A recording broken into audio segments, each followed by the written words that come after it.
Morning students. Last lecture में हमने cyclic group की कुछ थ्योरम्स की थी। आज हम आगे रिमेनिंग थ्योरम्स करेंगे और इसके एग्जांपल्स। आज ही फिनिश हो जाएगा topic cyclic groups. Next theorem है इसकी, एवरी प्रॉपर सब group of an infinite cyclic group is cyclic group. कि अगर जी कोई इनफाइनाइट साइक्लिक ग्रुप है और उसका कोई प्रॉपर सब ग्रुप है एच, प्रॉपर मतलब समझते हो, या ना तो वो जी के इक्वल होना चाहिए ना ही आइडेंटिटी, क्योंकि जो जी के इक्वल है वो तो इनफाइनाइट होगा और जो आइडेंटिटी है वो तो फाइनाइट ही होगा। अब हमें ये बताना है कि कोई भी प्रॉपर सब ग्रुप है जी और आइडेंटिटी के अलावा उसके अंदर कंटेन करने वाला जो उसके इक्वल नहीं है वो भी इनफाइनाइट होगा, वो फाइनाइट नहीं हो सकता। तो जी हम लेके चलते हैं इनफाइनाइट साइक्लिक ग्रुप। इनफाइनाइट है तो उसका कोई साइक्लिक है तो उसका कोई ना कोई जनरेटर होगा। Let A be the generator of G and H be proper subgroup of G. Since every subgroup of cyclic group is cyclic, ये हम पहले पढ़ चुके हैं कि subgroup of cyclic group cyclic होता है तो H भी cyclic होगा और उसका जनरेटर क्या होता है, उसी A की सम पावर होता है। ये भी हम पीछे थ्योरम में किया था ना कि सब group of a cyclic group is cyclic, उसमें हमने ए अगर जी का जनरेटर लिया है तो ए की एम ऐसा आएगा where M is the least positive integer. उसमें हमने एम लिया था, यहाँ के ले रहे हैं, K be the least positive integer such that A raise to power K belongs to H. फिर हमने प्रूव किया था कि एच इसी ए रेज टू पावर के से जनरेटेड हो जाता है तो वो साइक्लिक बन जाता है। तो इसका जनरेटर क्या बन गया, ए रेज टू पावर के। अब हमें प्रूव करना है कि H भी इनफाइनाइट होगा, H फाइनाइट नहीं हो सकता। मान लो H फाइनाइट है तो क्या होगा, ऑर्डर ऑफ H फाइनाइट होगा M, और जो ऑर्डर ऑफ H होगा वही उसके जनरेटर का ऑर्डर होगा। तो A की पावर K का ऑर्डर भी M हो जाएगा, यानी कि A raise to power K raise to power M is identity. इससे क्या आ गया, A की पावर KM आइडेंटिटी आ गया। A क्या था, जनरेटर ऑफ G। ए की सम फाइनाइट पावर अगर आइडेंटिटी आ गई तो इसका मतलब ए का ऑर्डर तो फाइनाइट होगा, वो इससे लेस देन इक्वल टू होगा। ऑर्डर ऑफ ए फाइनाइट आ गया, बट ऑर्डर ऑफ ए किसके इक्वल था, जी के इक्वल, क्योंकि जी का जनरेटर है ए और ए का ऑर्डर सेम है, ए और जी का।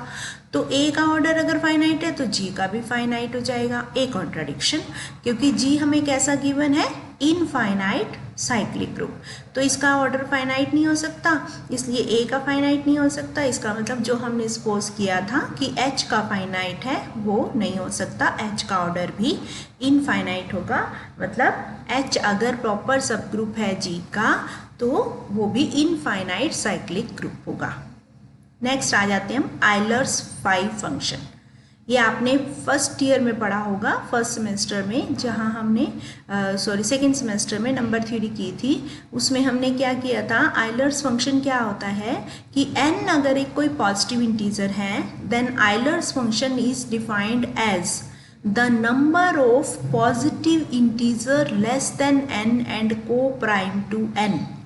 किसी भी नंबर से छोटे जितने इंटीजर्स हैं और जो उसके को प्राइम हैं, ऐसे कितने इंटीजर्स बनेंगे वो हमें देखने हैं। अगर वो जितने भी वो इंटीजर्स होंगे वो हो जाएगा फाई n, और 1 का हम 1 ही लेते हैं हमेशा कि 1 से छोटा कोई और इंटीजर नहीं है, तो 1 का फाई फंक्शन 1 होगा। उसके बाद 1 से ग्रेटर जो भी नंबर होंगे, जैसे एग्जाम्पल लेते हैं हम 6।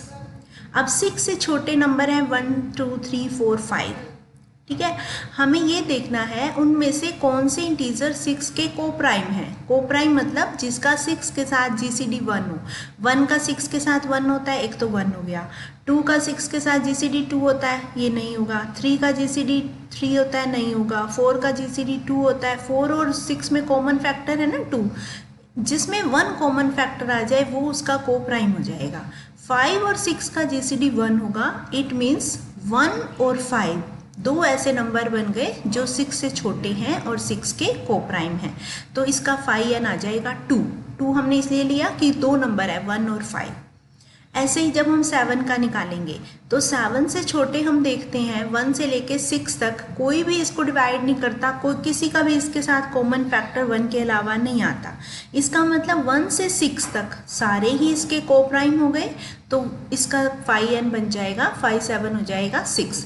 किसी भी प्राइम नंबर का जब 5 फंक्शन निकालते हैं तो वो उससे एक कम होता है, क्योंकि 7 का 7 के साथ जीसीडी तो 7 हो जाएगा।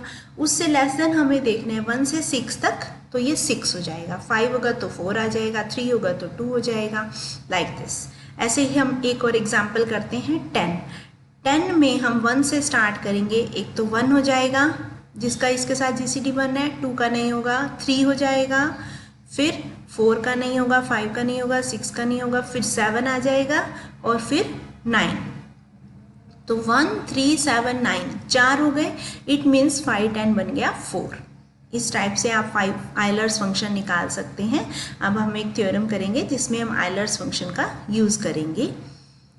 Number of generators of a finite cyclic group of order n is phi n, where phi n is the Euler's phi function. जो अभी अभी हमने पढ़ा है आयलर्स phi फंक्शन, उसका हमने क्या यूज़ करना है, किसी भी फाइनाइट साइक्लिक ग्रुप का ऑर्डर अगर n है तो हमें ये देखना हो कि उसके कितने जनरेटर्स होंगे, उसके कितने जनरेटर्स होंगे जितना phi n है। जैसे अगर किसी ऑर्डर का, किसी ग्रुप का ऑर्डर 6 है तो हमने अभी 5 6 निकाला 2, इसका मतलब उसके 2 जनरेटर्स होंगे। किसी ग्रुप का ऑर्डर 7 है तो उसके 6 जनरेटर्स होंगे, क्योंकि 5 7 6 है। ये हम प्रूव करेंगे। मतलब हमें क्या प्रूव करना है, कोई भी अगर साइक्लिक ग्रुप है जिसका ऑर्डर फाइनाइट है और ऑर्डर n है तो उसके उतने ही इंटीजर्स होंगे, इतने ही जनरेटर्स होंगे जितने उससे छोटे उसके कोप्राइम इंटीजर्स हैं। ठीक है, ये चीज़ समझ आ गई। अब इसको प्रूव करते हैं। तो जी हम एक फाइनाइट साइक्लिक ग्रुप लेके चल रहे हैं ऑफ ऑर्डर n का, जनरेटेड बाय a, किसी ना किसी एलिमेंट से जनरेटेड होगा, a से जनरेटेड मान लेते हैं। और जैसे ही हम a से जनरेटेड मानते हैं a का ऑर्डर भी n हो जाएगा और a की पावर n आइडेंटिटी हो जाएगी। और g में कौन कौन से एलिमेंट्स हो जाएंगे, a square, a cube, a की n तक, विच इज़ आइडेंटिटी। ये आप हमेशा यूज़ कर सकते हो जब भी आपके पास फाइनाइट साइक्लिक ग्रुप हो ऑफ ऑर्डर n। इस टाइप से हम g को लिख सकते हैं। अब हमें क्या प्रूव करना है कि अगर a की m जनरेटर है तो वो m कैसा होगा, इसके कोप्राइम होगा और इससे छोटा होगा। कन्वर्सली अगर m n के कोप्राइम है, इससे छोटा है और कोप्राइम है तो a की m जनरेटर होगा। दो चीज़ें प्रूव करनी है। पहले हम मान लेते हैं कि a की पावर m इसका जनरेटर है, where m is less than n। बड़ा तो हो नहीं सकता क्योंकि उसके अंदर बिलोंग ही नहीं करेगा, सारी पावर छोटी ही है। अब हमें क्या करना है, जब हम ये कह रहे हैं a की m इसका जनरेटर है तो इट मीन्स a की m जनरेटर का मतलब क्या हुआ, every element of g can be written as some power of a की m। इन पर्टिकुलर a को भी हम a की m की पावर में लिख सकते हैं, क्योंकि हम ये कह रहे हैं कि हर एलिमेंट को हम a की m की पावर में लिख सकते हैं, तो इसको भी लिख देंगे। इट मीन्स a को हम लिख लेंगे a raise to power m raise to power some integer t। मान लिया हमने a की m की t a के इक्वल है, तो mt माइनस 1 किसके इक्वल आ जाएगा, a रेज टू पावर 0, यानी कि a की सम पावर आ गई जो आइडेंटिटी है। और जैसे ही a की सम पावर आइडेंटिटी आ जाएगी तो हम ये कह सकते हैं कि order of a is less than equal to mt minus 1 and also divisor of mt minus 1। जो भी a का ऑर्डर होगा mt माइनस 1 का डिवाइजर होगा। n divides mt minus 1। It means mt minus 1 is multiple of n is equal to n into some integer k। अब इसको इधर ले आओ तो ये हो गया mt माइनस n के equal to 1। It means m into T plus n into minus K equal to 1। जब m और n को सम इंटीजर से मल्टीप्लाई किया और आंसर 1 आ गया तो हम ये कह सकते हैं m और n को प्राइम है। ये आपने पढ़ा होगा कि अगर को प्राइम है तो हम ऐसे लिख सकते हैं, यहाँ प्लस माइनस कुछ भी हो सकता है, और अगर ये ऐसे लिख सकते हैं इक्वल टू 1 की फॉर्म में तो वो को प्राइम होंगे। तो हम ये कह सकते हैं m और n को प्राइम होंगे। यही हमें प्रूव करना था। लेस देन तो हम लेके ही चल रहे हैं, को प्राइम प्रूव कर दिया अगर a की m जनरेटर है। फिर कन्वर्सली हम मान के चलते हैं कि को प्राइम है, लेस देन m n से छोटा है, और प्रूव कर देंगे कि a की m जनरेटर है। उसके लिए क्या करेंगे, अब इसका उल्टा ले लो। जब अभी हमने ये यूज़ किया था ना इसका कन्वर्ट्स कर लेंगे कि अगर एम एन को प्राइम है तो there exist integers P Q such that M P plus N Q equal to 1। अब ए की पावर 1 क्या होगी, 1 को हम लिख सकते हैं M P plus N Q, इसकी जगह हमने ये लिख दिया। एन वाली अलग कर ली, एम वाली अलग, ए की एन आइडेंटिटी है, ये तो 1 आइडेंटिटी हो गया, बच गया ए की M raise to power P. जब हमने ए को ही ए की एम की पावर में लिख लिया, इट मीन्स कोई भी और एलिमेंट होगा जी का जो जनरेटेड बाय ए है वो ए की सम पावर होगा। ए ऑलरेडी ए की एम की पावर में है तो वो एक्स भी ए की एम की पावर में आ जाएगा। It means any element of G can be written as some power of a raised to power m। इसका मतलब क्या हुआ कि a की m जनरेटर है और m कैसा था, n से छोटा, n के को प्राइम। तो जो भी इंटीजर m n से छोटा होगा और n के को प्राइम होगा उसको अगर हम a की पावर में लगा दें तो वो भी जनरेटर बन जाएगा G का। Hence, number of generators of finite cyclic group of order n is phi n, where phi n is the Euler's phi function। अब आ जाते हैं हम कुछ एग्जाम्पल्स पे। ये एग्जाम्पल्स हैं जिसमें मॉडुलो 6 और मल्टीप्लिकेशन और एडिशन मॉडुलो 6 किए थे ना ग्रुप्स, उसके कुछ एग्जाम्पल्स हैं कि पहले हम जी ग्रुप लेते हैं जिसमें 0 to 5 एलिमेंट्स हैं। एडिशन मॉडुलो 6 इसका मतलब क्या होगा कि कोई भी दो एलिमेंट को ऐड करें, जैसे 2 + 4 किया 6 तो वो 0 बन जाएगा, 3 + 4 7 तो वो 1 बन जाएगा, 3 + 5 8 तो वो 2 बन जाएगा, लाइक दिस। तो हमें प्रूव करना है कि इसके दो जनरेटर्स हैं, ये साइक्लिक है और इसके दो जनरेटर्स हैं 1 और 5। अब देखो यहाँ वही बात आ गई ना, ऑर्डर 6 है और 6 से छोटे कितने इंटीजर होते हैं जो उसके को प्राइम होते हैं, 2। इसका मतलब इसके दो जनरेटर्स होंगे, वो हमने निकाल दी 1 5। अब आपको देखना है क्या 1 इसका जनरेटर है, तो हम क्या करेंगे, क्या हर एलिमेंट को हम 1 की पावर में लिख सकते हैं। अब देखो थोड़ा सा यहाँ चेंज हो जाएगा, पावर की बजाय अब ये एडिशन में आ रहा है, इसलिए हम 1 की पावर 2 लिखने की बजाय 1 + 1 लिखेंगे। जो मल्टीप्लिकेशन होता है वो एडिशन में चेंज हो गया, तो 1 रेज़ टू पावर 2 को हम 1 + 1 लिखेंगे। 1 रेज़ टू पावर 3 का मतलब होगा 1 + 1 + 1 3 टाइम्स। 1 रेज़ टू पावर 4 का मतलब होगा 1 + 1 + 1 + 1 4 टाइम्स, मतलब मल्टीप्लिकेशन की जगह एडिशन हो गया, तो ये मल्टीपल्स बन जाएंगे इनफैक्ट। अब हमने देखा हर एलिमेंट को हम 1 के मल्टीपल में लिख सकते हैं, 6 के मल्टीपल में हम 0 को लिख सकते हैं, है ना। तो हर एलिमेंट को हम 1 के मल्टीपल में लिख सकते हैं, 1 की पावर में लिख सकते हैं, then therefore this is generated by 1। Similarly हम 5 की पावर में देखेंगे, 5 + 5 10, 10 को हम 4 लिख सकते हैं, 15 को 3 लिख सकते हैं, 10 + 5 15 हो गया, 15 को 6 से डिवाइड किया, रिमाइंडर 3 बच गया, फिर 20 को 6 से डिवाइड किया, रिमाइंडर 2 बच गया, फिर 25 को किया 1 बच गया और 30 को किया 0। तो every element is covered in this powers of 5।